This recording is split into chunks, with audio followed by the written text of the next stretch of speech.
cultura i l'esport.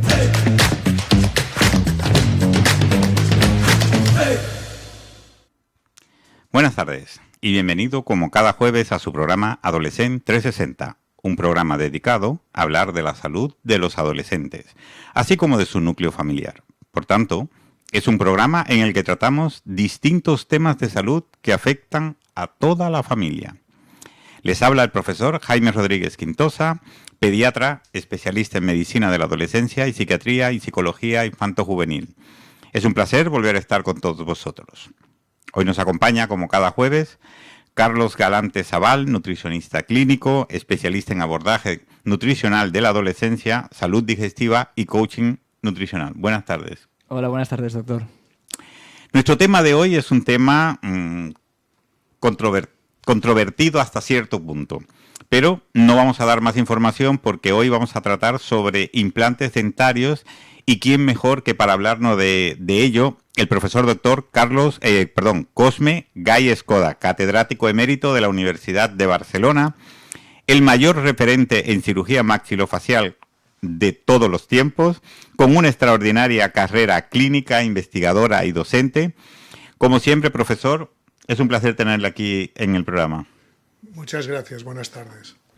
También contamos con el profesor doctor Jorge Toledano, también cirujano maxilofacial y profesor de la Universidad de Barcelona. Buenas tardes, profesor. Buenas tardes. Bueno, una vez hechas las presentaciones, vamos a hablar un poquito, a contextualizar.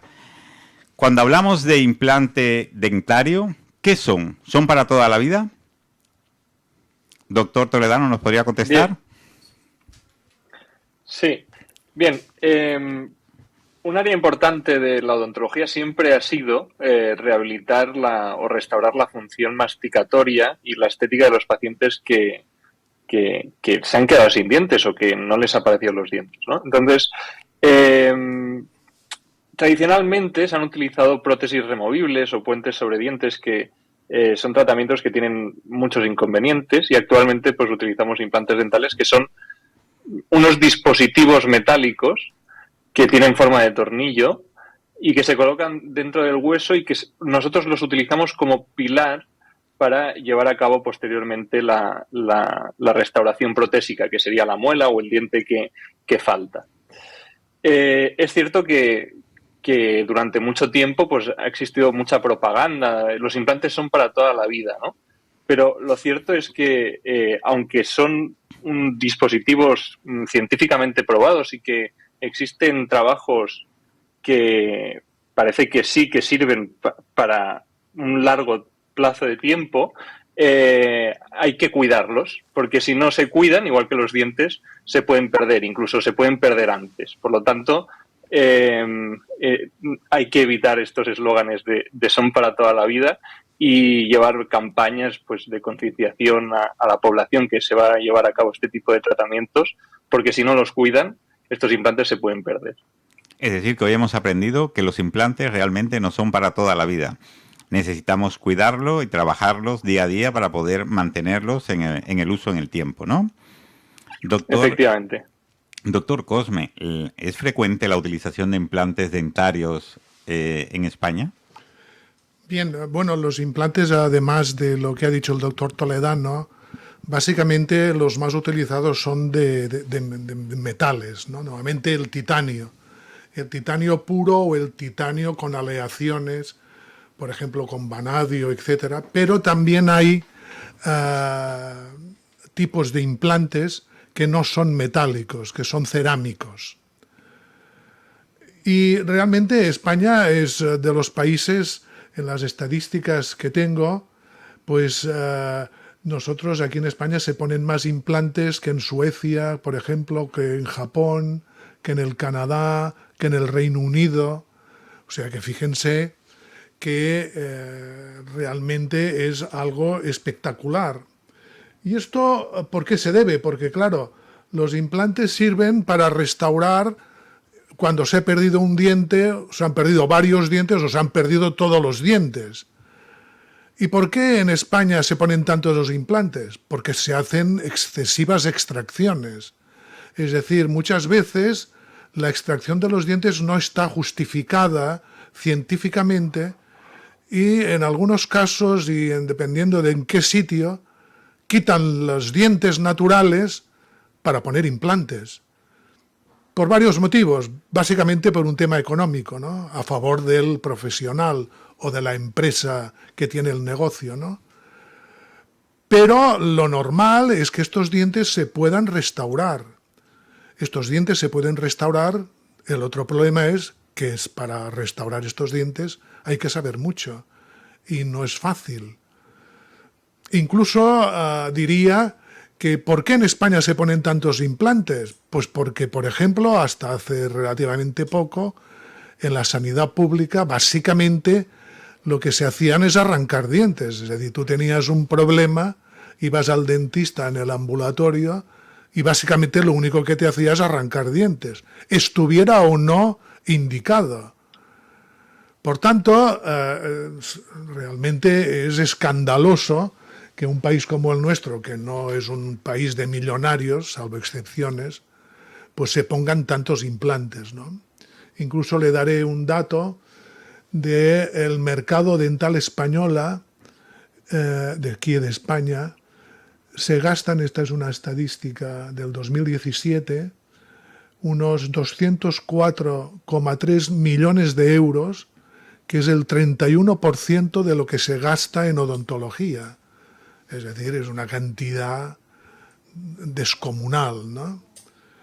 Por esto insisto en que, bien, la indicación de los implantes es una buena indicación, porque se ha perdido un diente o se han perdido muchos dientes, pero lo que está claro es que como los dientes de uno no hay nada.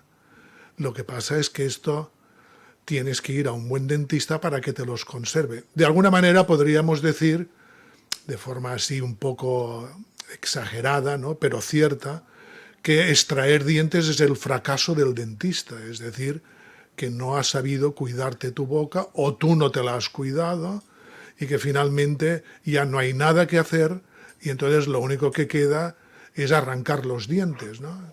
Esto sería un poco extremo, ¿no? Como decir, bueno, usted va al oftalmólogo, pero usted sabe muy bien que antes de arrancarle el ojo va a hacer piruetas en el aire para conservar su ojo, ¿no?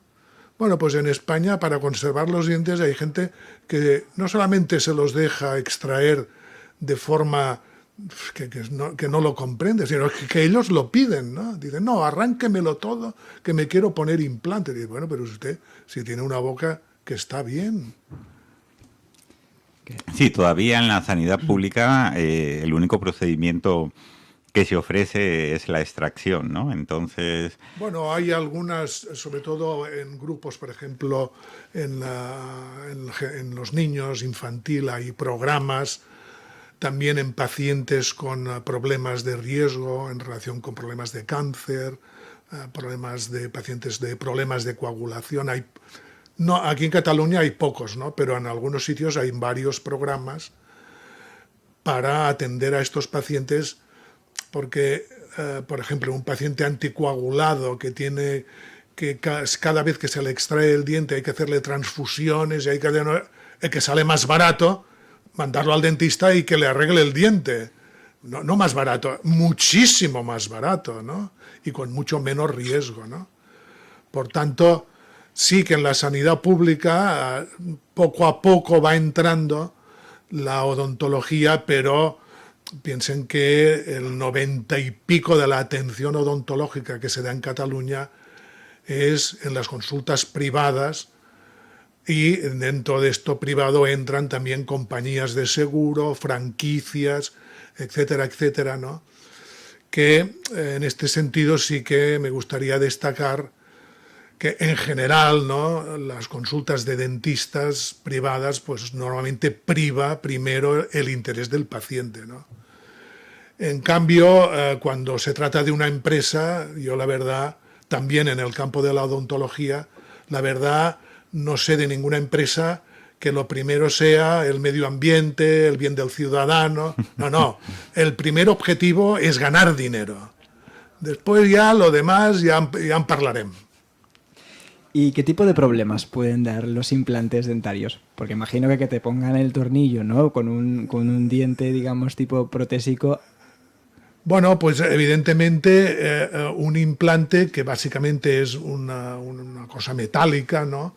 No tiene defensa propia, es decir, que no es como un diente, ¿no? Que está vascularizado, que está inervado y que por tanto tiene respuestas biológicas, ¿no? El implante se coloca y ya sobre todo Brånemark, que es un autor sueco, que es el padre de la implantología moderna, se consigue la osteointegración, es decir, que el implante y el hueso se unan, pero evidentemente no es la unión que hay en un diente natural, porque en el diente natural, entre el hueso y el diente está el ligamento periodontal, que le da cierto movimiento, que le da defensas también, etcétera, etcétera, ¿no?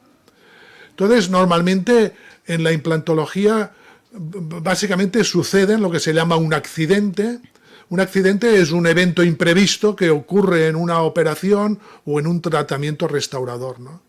Puede haber complicaciones, es decir, problemas que aparecen durante o al finalizar la intervención o el tratamiento, y los fracasos, es decir, no obtener buenos resultados de acuerdo con lo que esperaba el paciente o esperaba el paciente y el profesional.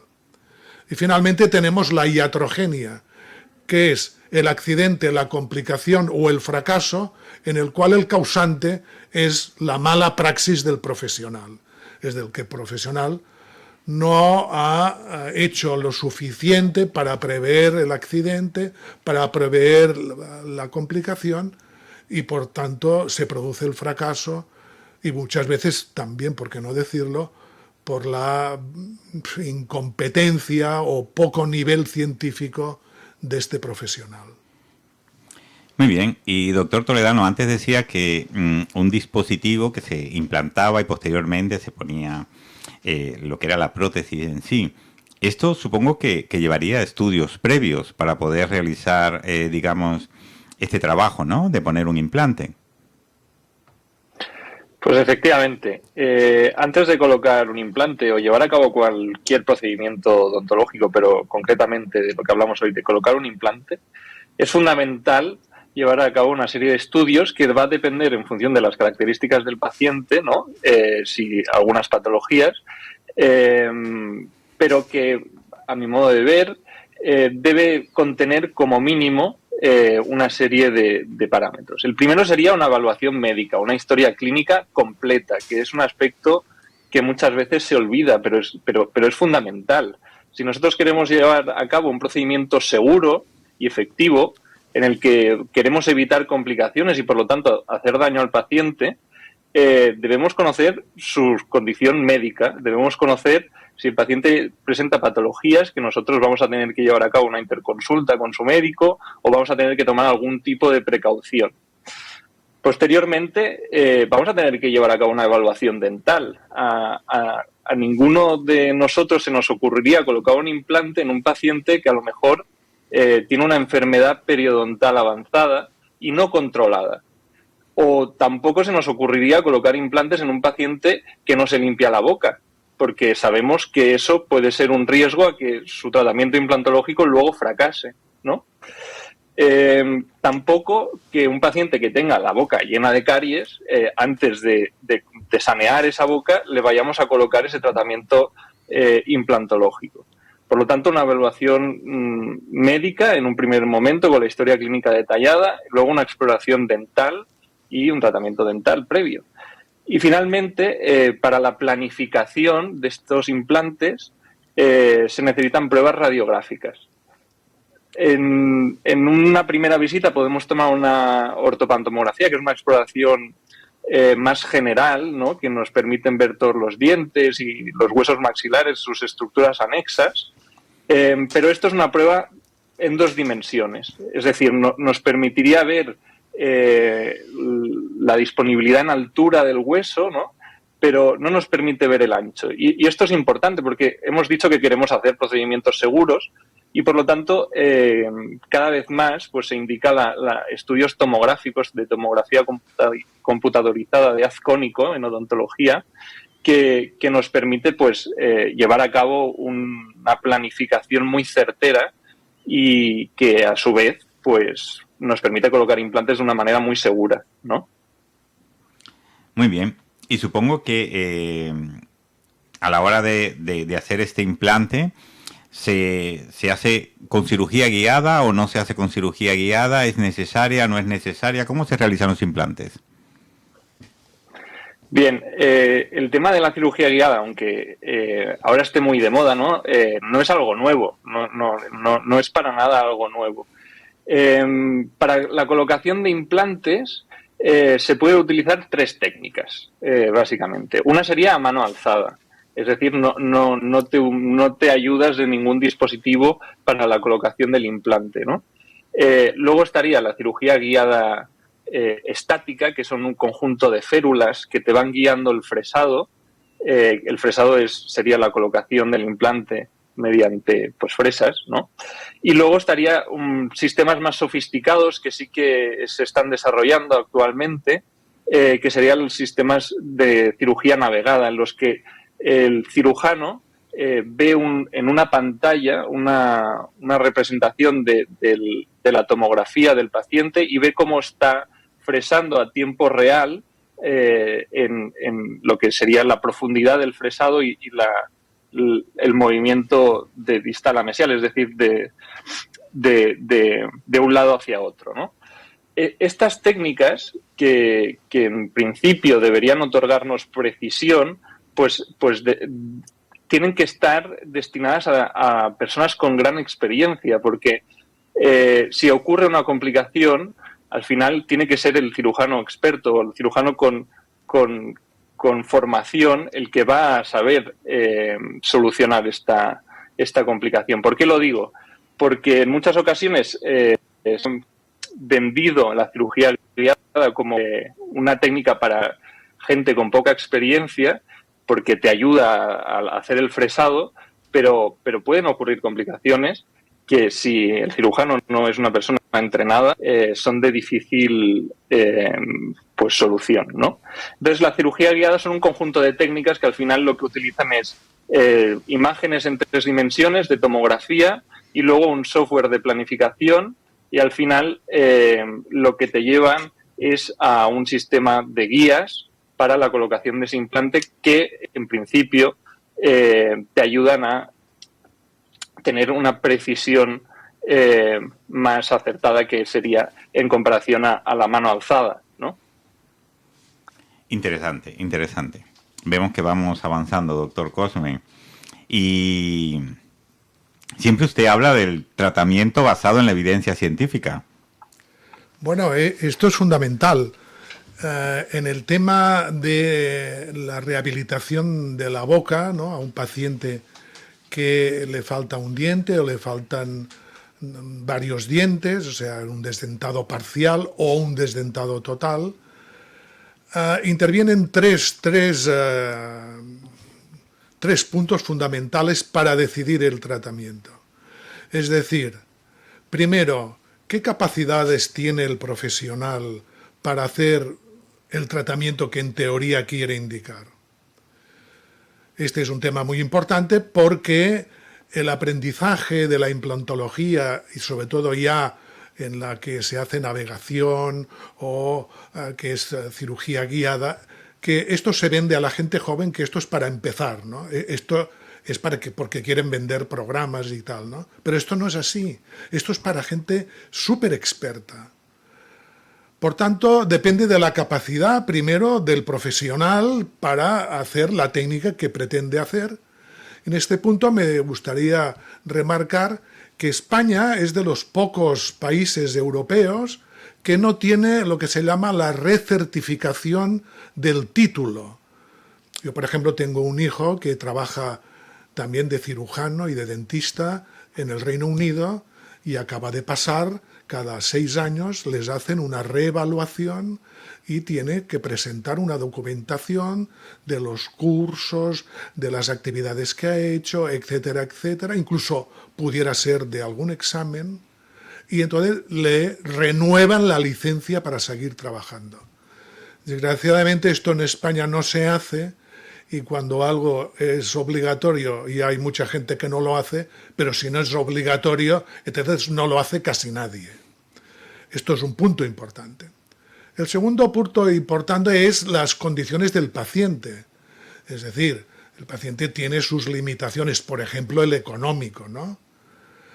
Claro, a un paciente tú te tienes también que adaptar, porque si el paciente se quiere comprar un coche, tú no puedes decirle que se compre un Porsche o que se compre un Rolls Royce, porque no todo el mundo tiene capacidad, bueno, ni nosotros, para comprar este coche, ¿no?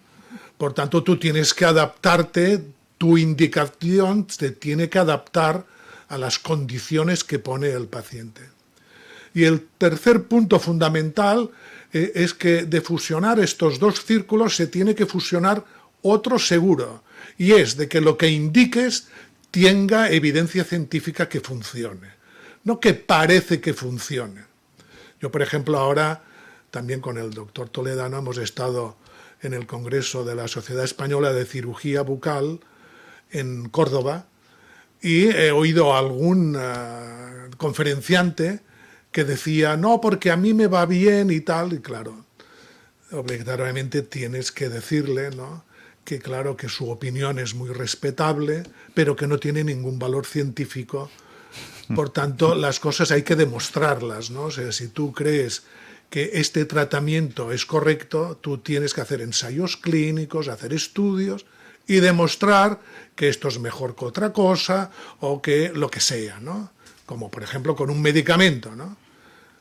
Si yo he hecho muchos estudios de analgésicos, pues normalmente en el estudio de analgésicos se compara el de estudio con el estándar, ¿no?, el que receta todo el mundo, y luego también hay siempre un grupo placebo, ¿no? Es decir, un paciente que no toma nada, ¿no?, todo y que evidentemente tiene rescate, porque cuando hay dolor enseguida se le da un medicamento, ¿no? Por tanto, hay que fusionar las tres cosas: los condicionantes del profesional, los condicionantes del paciente, y que lo que finalmente se indica tenga evidencia científica. Y doctor, volviendo al tema de las complicaciones, ¿qué más complicaciones, aparte de las que nos ha comentado antes, podrían aparecer? Incluso complicaciones mientras se pone el implante. Sí, bueno, básicamente las complicaciones suelen ser porque no se hacen las cosas bien, porque la selección es inadecuada, por la mala calidad y el volumen de hueso que hay, porque la técnica quirúrgica que se ha hecho no es la correcta, porque se infecta, porque hay mala higiene. Los que fuman, ¿no?, está demostrado que el paciente fumador pues tiene muchísimas complicaciones, sobre todo infecciosas, ¿no? Nosotros, por ejemplo, un paciente que es un fumador, ¿no?, evidentemente le decimos que tiene que dejar de fumar, si no, no le vamos a colocar implantes, a menos de que en el consentimiento ya figurará que le hemos explicado que es obligatorio dejar de fumar, porque si no habrá muchos problemas, y él lo asume y que va a su responsabilidad. El fracaso de los implantes ya después suelen ser por una función masticatoria que no es buena, por ejemplo, en bruxistas, pacientes que aprietan los dientes, y sobre todo por la placa bacteriana, pacientes que no se limpian la boca. Dentro de la intervención quirúrgica, bueno, las complicaciones en general se clasifican básicamente en intraoperatorias y postoperatorias, postoperatorias inmediatas y postoperatorias tardías, ¿no? En las intraoperatorias, pues hay muchísimas, ¿no? Hay muchísimas. Desde que, bueno, una de las más frecuentes que he visto, sobre todo por lo que ha dicho el doctor Toledano, claro, es obligatorio el estudio radiológico, pero no en dos dimensiones. Hay que tener lo que se llama una tomografía computerizada de haz cónico, porque si quieres poner un implante, por ejemplo, en la mandíbula, en la zona posterior, aquí pasa un conducto que tiene un nervio, que es el nervio dentario inferior. Entonces tú, con la tomografía computerizada de haz cónico, tú puedes escoger el diámetro. El diámetro debe adaptarse bien, porque este implante tiene que estar rodeado un mínimo de 2 milímetros de hueso, porque hay gente que los deja fuera del hueso, porque no ha hecho el estudio. Y luego la longitud del implante. Claro, hay que dejar también la punta del implante como mínimo a 2 milímetros del conducto dentario donde está el nervio. Yo he visitado cantidad de pacientes que les han clavado el implante en el nervio como una estocada, ¿no? No solamente se han acercado demasiado, sino que es que lo han cortado. Y esto es muy, muy difícil de solucionar. Puede haber también, por ejemplo, por nombrar otra complicación intraoperatoria relativamente frecuente, por no hacer bien el estudio, el que tú colocas el implante en el maxilar superior, también sobre todo en la zona posterior o anterior, y el implante lo metes en la nariz o lo metes dentro del seno maxilar, incluso se te escapa y se va dentro del seno maxilar. Pues esto también hemos hecho algunos trabajos recogiendo, porque bueno, yo básicamente en todos los congresos siempre solo hablo de complicaciones, porque tengo una estadística de todo lo que me llega de problemas. Claro, todo el mundo pues va al que está cerca de su casa, pero cuando ya tiene un problemón, entonces busca a ver quién tiene más experiencia, quién tiene más años también, ¿no? Y que saben que está al día, ¿no? Y entonces, claro, yo, por ejemplo, de implantes metidos dentro del seno maxilar, bueno, ya fuimos de los primeros que publicamos en una revista de primer cuartil los primeros 15 casos que me llegaron de introducción de implantes en el seno maxilar. Podría haber, evidentemente, muchas otras complicaciones, como son hemorragias, etcétera, etcétera, ¿no? Y las postoperatorias, básicamente, que podemos comentarlo, es las infecciosas, ¿no? La mucositis y la periimplantitis. Y de esta manera, pues de no cuidarse, de no hacer las cosas bien, pues se pueden perder los implantes. En esto sí que quiero decir a las personas que nos escuchan que esto de primera visita quiere decir la primera visita y el estudio. Esto hay mucha gente que se anuncia de que es gratis. Pero ¿cómo puede ser gratis lo más importante? Pues que no puede ser gratis, porque a nosotros el estudio nos dura 1 hora para hacer la historia clínica y la exploración. Y luego 2 o 3 horas para planificarlo de la forma correcta y decir, bueno, primero hay que hacer esto, después hay que hacer esto, después esto, después esto. Y los implantes que colocaremos serán de esta longitud, de este diámetro, en esta posición, no en otra, etcétera, etcétera. Pero esto ¿cómo puede ser gratis? Pues tú, claro, a mí no hay nadie que me mantenga, ya me gustaría, ¿no? Entonces yo me tengo que ganar la vida porque tengo que cobrar por hora de trabajo, ¿no? Entonces yo no puedo hacer primeras visitas gratis. Lo que pasa es que además de que el engaño de primera visita gratis es de que no lo estudian bien, porque todas las complicaciones vienen siempre de los mismos sitios, que no estudian al paciente, y después porque en todo caso le meten el precio de la primera visita en el global, ¿no? Porque fíjense que muchas de estas franquicias que parece que sean de low cost, pues si cobran más que nosotros. Son más caras. ¿Pero cómo es posible? Y se lo hace gente, pues muchas veces de un nivel muy discutible, muy discutible. Yo desde luego, como perito judicial, estoy cansado de tener que ir a los juzgados porque a uno le han puesto el implante dentro del seno, al otro se le han clavado en el nervio dentario. Finalmente, en muchos casos, se produce en estos centros lo que se llama el síndrome de Katrasca, ¿no? Que ya lo hemos comentado, que es la abreviación de cagada tras cagada, ¿no? Entonces no hay nada planificado, sino que van a lo que va saliendo, ¿no? Y entonces, claro, como siempre, lo que empieza mal es muy difícil que acabe bien. Siempre acaba muy mal. Doctor, vamos a dar paso a nuestro community manager porque han entrado una serie de preguntas del público. Parece que el tema es interesante, así que vamos a darle paso. Buenas tardes, Marcos Rodríguez, que es nuestro community manager. Buenas tardes. ¿Marcos? Hola, buenas tardes. habían algunas ¿Hola? preguntas del... Sí, te escuchamos bien. Habían algunas preguntas del público. Por favor, ¿nos las podrías Vale. hacer llegar? Sí, nos han llegado varias preguntas. Entre ellas, una es, ¿cuánto tiempo puede tardar la operación? Bueno, esto no se puede decir nunca. Además, el tiempo de una operación, esto es un dato que no tiene relevancia. Lo importante es, ¿se va a hacer bien o no se va a hacer bien? El tiempo, hombre, claro, si para poner un implante se está 6 horas, pues quizá que se lo hagan mirar, ¿no? Pero la cirugía, la colocación de implantes no es una carrera a ver quién gana y el que llega primero, ¿no?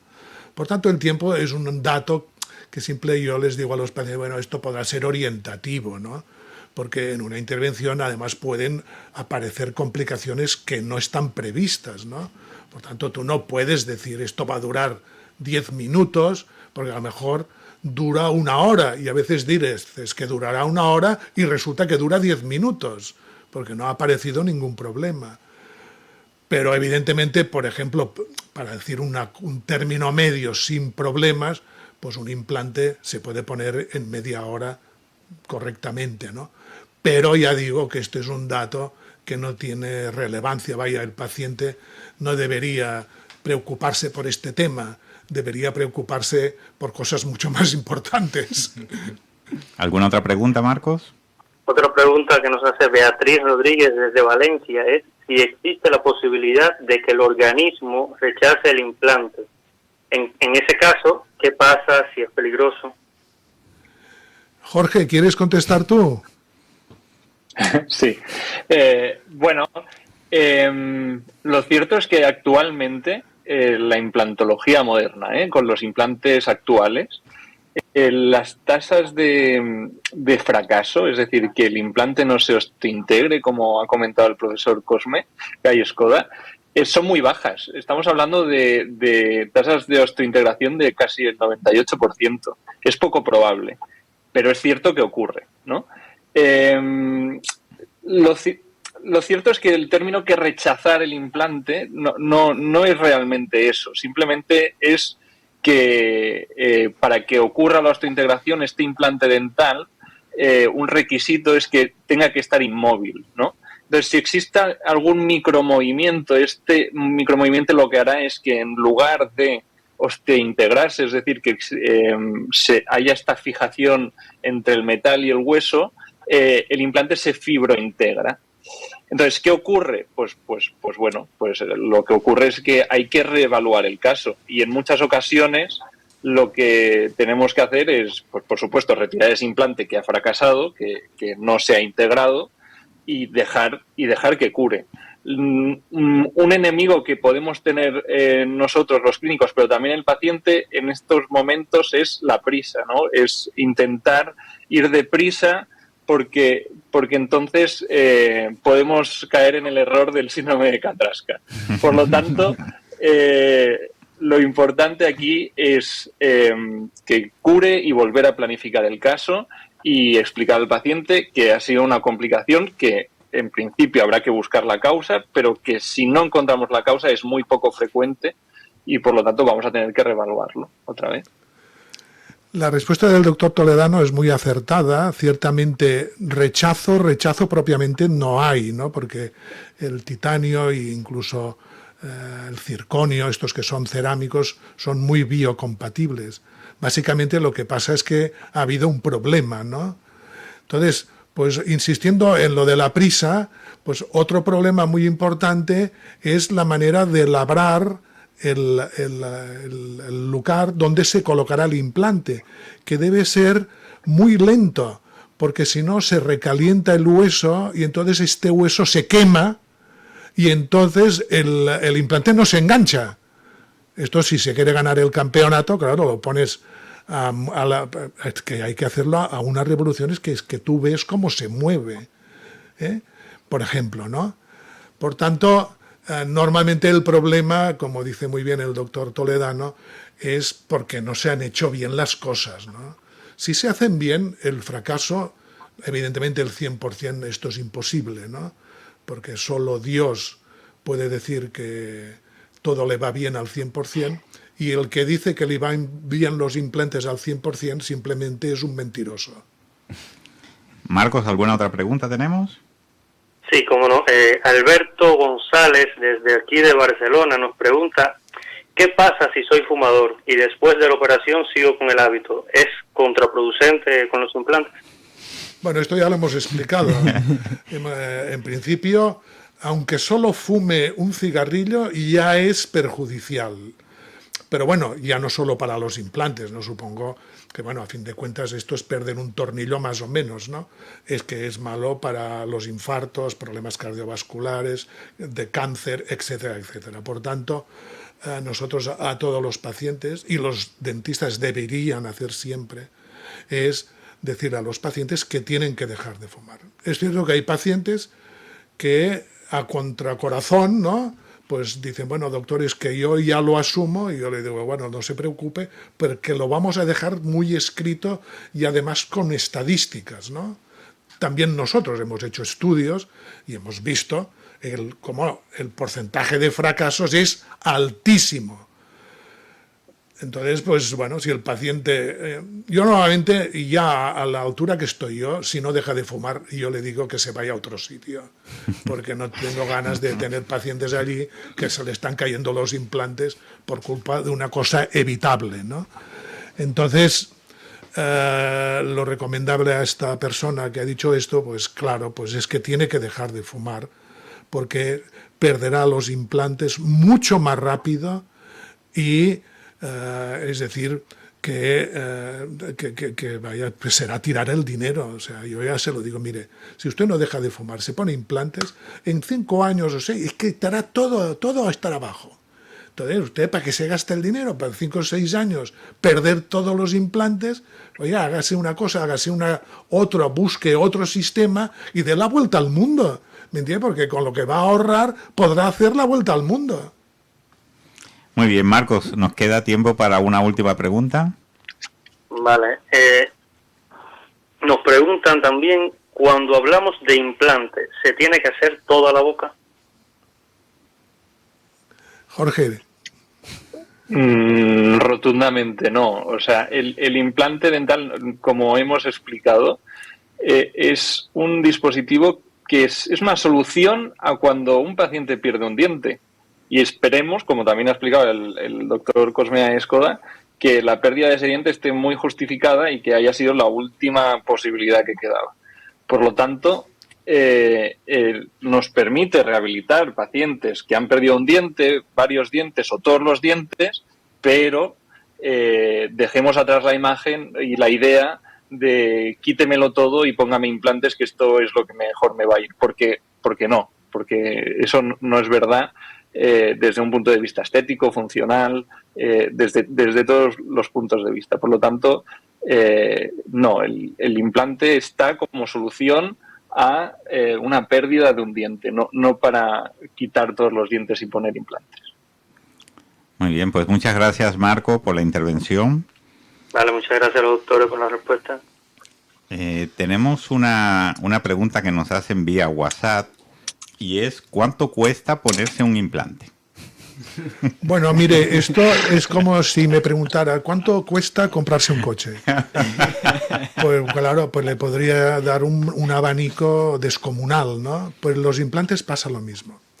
Mire, en odontología y en implantología, básicamente el precio viene marcado por qué tipo de implante le ponen, porque hay implantes que solo comprarlo valen 200, 300 o 400 euros, y algunos aún más. Pero hay implantes que valen 10 euros, que básicamente es un tornillo de estos para poner en la pared para aguantar un cuadro, ¿no? Por tanto, depende mucho, primero, de qué material se va a usar. Si además del implante hay que hacer regeneración, usar hueso, usar membranas, etcétera, etcétera. Y luego, ¿y quién le va a poner el implante?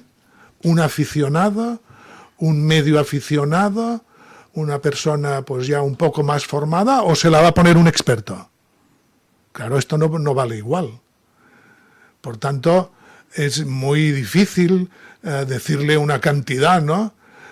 pero lo que es una sorpresa es que yo veo pacientes que vienen de franquicias, ¿no?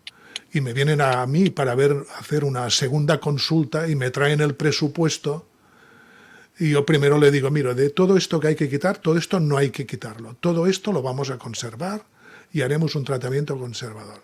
Por tanto, de los 40 implantes o 30 implantes, no, vamos a poner 6 y tal.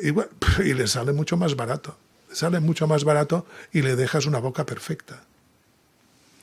Muy bien, espero que todos nuestros oyentes hayan quedado satisfechos con las respuestas de los doctores.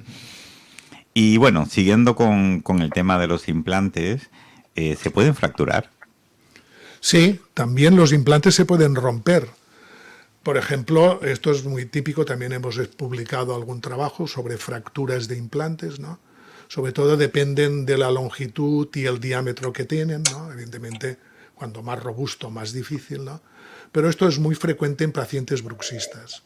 O sea, en pacientes que aprietan los dientes, bueno, estos pacientes rompen los dientes. O sea, literalmente, o sea, rompen los dientes, ¿no? Pues también rompen los implantes. ¿Qué hay de la seguridad o la bioseguridad de estos implantes? ¿Tienen algún estudio al respecto hecho? ¿Qué resultados han obtenido? Jorge. Doctor Toledano. Sí. Bien, realmente, como les comentaba el doctor Guy Escoda, los implantes dentales son muy biocompatibles. Están hechos de titanio o de circonio, pero son extremadamente biocompatibles y además a través de ellos podemos conseguir la osteointegración, ¿no? Lo cierto es que una de nuestras últimas líneas de investigación fue evaluar la bioseguridad de los implantes, pero concretamente llevando a cabo un proyecto, un tratamiento de las enfermedades perimplantarias. Y cuando hablamos de bioseguridad, pues hablamos de, por ejemplo, diseminación de iones o partículas a distancia, que efectivamente nosotros lo pudimos corroborar en nuestro proyecto, ¿no? Esto ocurre principalmente cuando se liberan partículas de titanio, que las partículas, por solo el simple hecho de ser partículas, ya tienen unas características y unas propiedades químicas que son distintas al implante, que es macizo y que no tiene esa forma particulada y que por lo tanto puede diseminarse a distancia como nosotros pudimos comprobar. Por lo tanto, en general, un implante es seguro para el paciente y no tiene por qué preocuparse. El problema estaría cuando aparecen enfermedades perimplantarias que requieren tratamiento, y un tratamiento abrasivo con la superficie de ese implante puede ser un contraproducente. Estamos llevando a cabo estas líneas de investigación que son preliminares, ¿no? Pero que ya nos van dando algún resultado. Muy bien. Nos ha entrado una pregunta referente a lo que comentaba el doctor Cosme-Gay y nos dicen: ¿qué debe hacer un bruxista para conservar los dientes y los implantes? Bueno, pues el bruxismo es una expresión psicosomática. Es decir, los bruxistas son personas nerviosas, estresadas, etcétera, etcétera. Por tanto, lo primero que habría que hacer es ir a la causa. La causa es el estrés, en fin, el carácter, los problemas no superados, por ejemplo, de un duelo, de una enfermedad, etcétera, etcétera. Básicamente, esto hay que pedir ayuda a un psicólogo que te haga un tratamiento conductual. Es decir, todo el mundo está estresado, porque este mundo, a ver quién no tiene estrés, ¿no? Lo que pasa es que muchos individuos pues digieren bien el estrés, ¿no? El bruxista no digiere bien el estrés. Por esto, igual que nuevamente estos bruxistas, además de tener este problema, además tienen trastornos clásicamente psicosomáticos, como estreñimiento, diarreas, problemas digestivos, etcétera, etcétera, que son también una expresión psicosomática del estrés. Por tanto, en el bruxismo lo primero que hay que hacer es atacar la base, ¿no? El motivo, la causa. Bueno, esto muchas veces a los pacientes cuesta un poco explicarles, porque decirle, mire, usted es un bruxista, tendría que mirar, yo les digo siempre, primero mire usted de relajarse más, haga gimnasia, haga yoga, yo qué sé, ¿no? Haga cosas que le relajen, ¿no? Pero claro, si el problema es que se le va muy mal con su jefe en la oficina, claro, no le puede decir que liquide al jefe, ¿me entiende? Por tanto, pues claro, es otro problema. Mejor le diría, pues mire, cambie de trabajo, ¿no? Por tanto, lo primero es atacar el origen, la etiología. Y luego, evidentemente, también parar el daño que hace el bruxista, que es que aprieta los dientes. El bruxismo puede ser normalmente nocturno, ¿no? Pero también puede ser diurno, porque hay personas que cuando están trabajando pues se ponen muy nerviosas y están apretando, ¿no?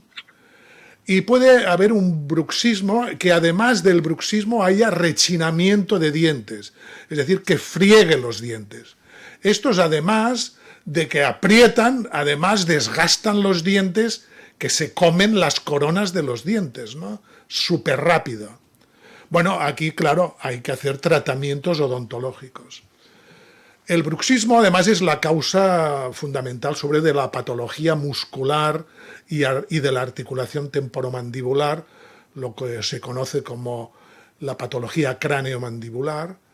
Y una cosa fundamental es colocar una férula, es decir, poner un aparato que tiene que ser a medida a cada uno y que hay que ajustar periódicamente, ¿no? Y que lo que hace es interponer, sobre todo te lo ponen por las noches, esto hay películas también que ya sale la protagonista que antes de ir a dormir se pone la férula, ¿no? Y esta es una férula que lo que hace es levantar la dimensión vertical para conseguir lo que se llama el estiramiento muscular y la descompresión de la articulación. En fin, todo el mundo que le gusta el deporte sabe que lo de los estiramientos musculares son muy importantes. Pues esta férula básicamente produce estiramientos y relajación de la musculatura masticatoria y luego descomprime la articulación para que el cóndilo y el menisco no queden machacados por el apretamiento. Esto sería lo más básico, ¿no? También, evidentemente, si hay desgastes, pues esto pues, se puede reconstruir estos desgastes y mantener la dimensión vertical. Porque si vas desgastando los dientes, tú disminuyes la dimensión vertical y entonces te vas a cargar las articulaciones seguro. Por tanto, hay muchos tratamientos a hacer. Básicamente, resumiendo, tratamiento etiológico o lo consigue el paciente relajándose o al psicólogo. Y luego procurar relajar la musculatura y evitar que se puedan romper los dientes, que tal, pues haciendo reconstrucciones, reforzándolos, etcétera, etcétera. Muy bien, interesante. El doctor Toledano había hablado de que habían hecho algunos estudios en relación a la bioseguridad sobre los implantes. ¿Qué otros proyectos de investigación tienen en marcha y sobre qué? Bueno, pues la verdad es que es un tema muy apasionante que estamos llevando a cabo muchos esfuerzos y un poco por ponerlos en contexto, el doctor Cosme Escoda antes ha hablado de las enfermedades perimplantarias, que son una patología que afecta a los implantes dentarios que están osteointegrados, que están fijos, pero que presentan pérdida del hueso de soporte, es decir, que van perdiendo progresivamente ese hueso y pueden llevar a cabo pues una pérdida del implante, pero una pérdida no temprana sino tardía, ¿no?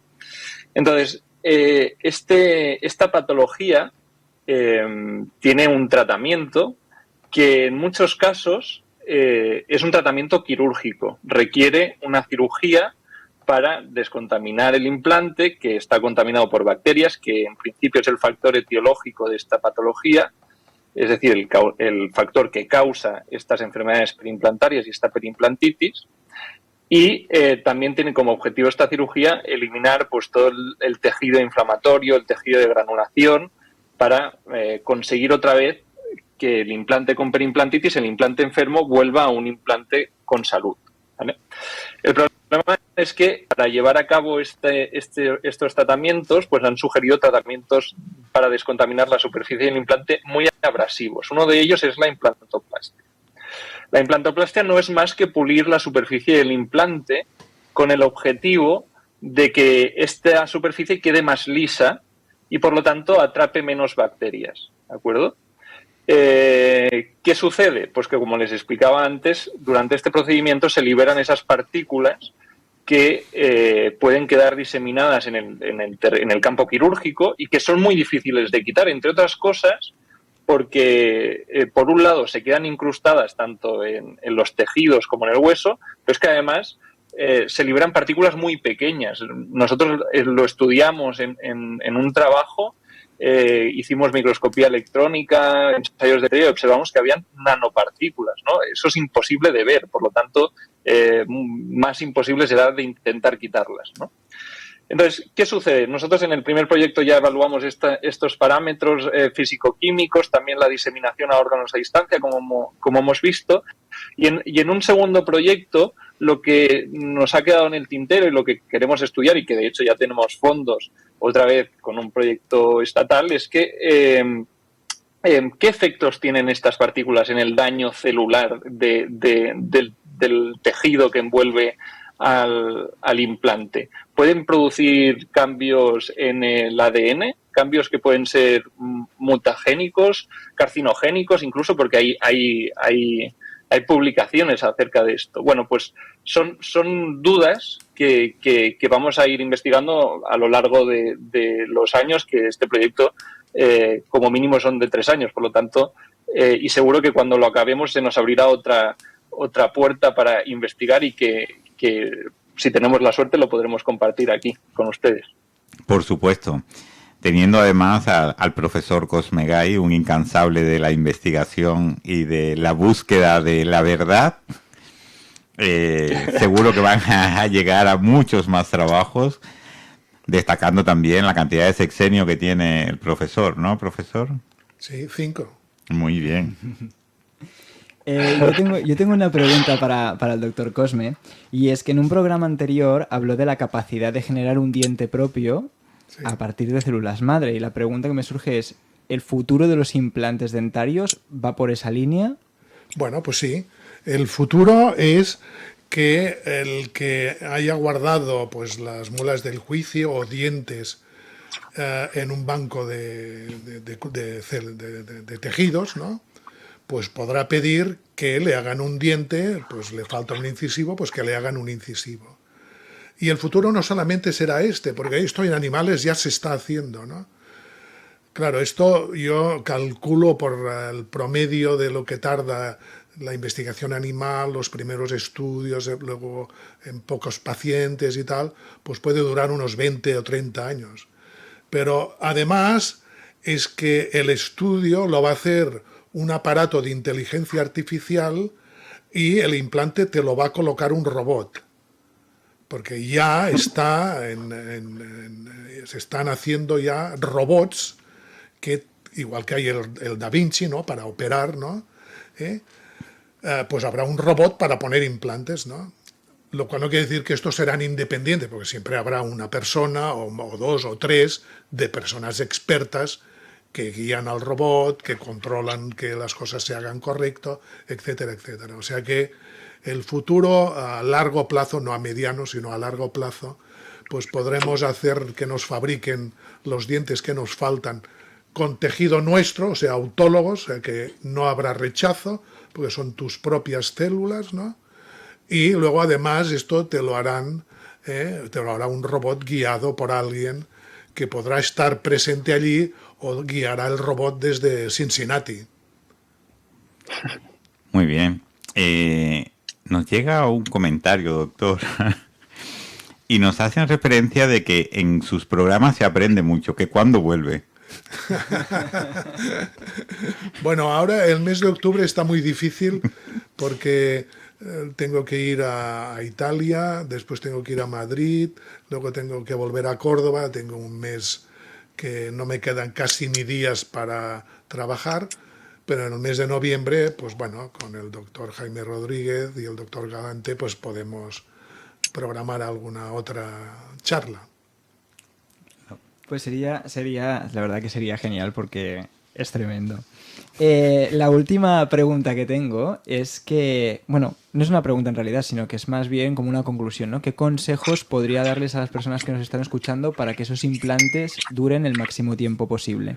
Bueno, es que esto es fundamental. Igual que hemos hablado de la importancia de planificar bien, de estudiar bien el caso y hacer correctamente la intervención, es fundamental los controles. Los pacientes que no se controlan, estos pacientes, los implantes les fracasan en un porcentaje altísimo. ¿Y estos controles en qué consisten? Consisten en que tienen que ir al dentista como mínimo cada 6 meses, como mínimo. Dependiendo del paciente, por ejemplo, si un paciente come muchos azúcares, si un paciente se limpia la boca un poco mal, ¿no? Si el paciente, o por ejemplo fuma, pues a lo mejor estos controles hay que hacerlo cada 2 o cada 3 meses. Pero si tú haces estos controles y obedeces y haces bien de paciente, es decir, te dicen, deje de fumar, no coma tantos azúcares, después de cada comida límpiese muy bien la boca, utilice haga esto, etcétera, etcétera, pues entonces te podrán hacer la visita cada 6 meses, ¿no? Si no, hay que hacerlas más a menudo.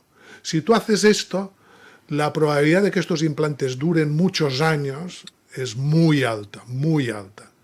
Si tú no lo haces, nuevamente cuando vemos pacientes con perimplantitis, es decir, esta enfermedad que básicamente es por carga oclusal, pero básicamente por suciedad, ¿no? Por placa bacteriana, pues claro, pierde el hueso, que es el que aguanta el implante, y luego los implantes, el paciente hace un estornudo y se queda con los implantes en la mano.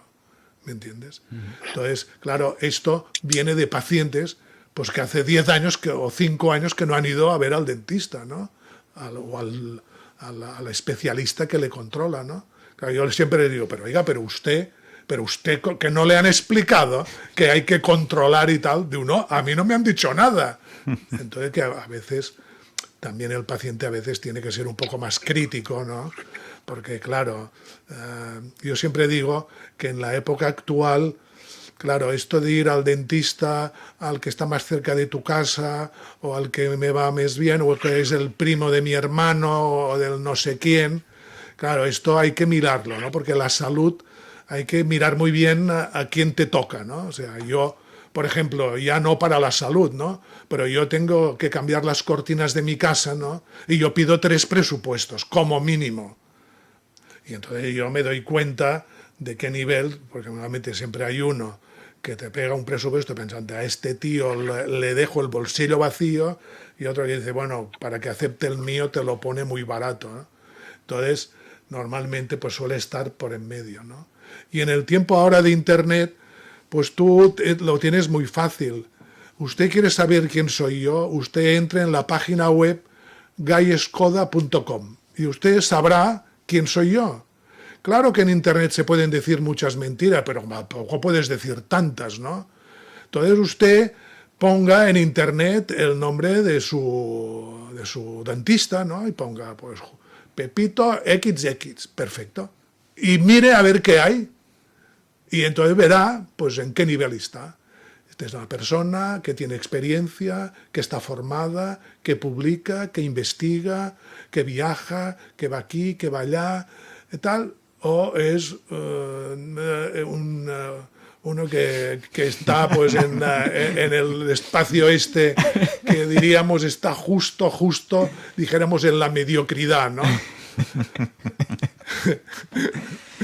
Bueno, pues lamentablemente llegamos al final del programa, se nos acaba el tiempo, pero seguro que tanto el profesor Dr. Cosme Gallescoda como el Dr. Toledano nos acompañarán en un futuro para seguir informándonos acerca de todas las opciones que tenemos disponibles para nuestra salud bucal.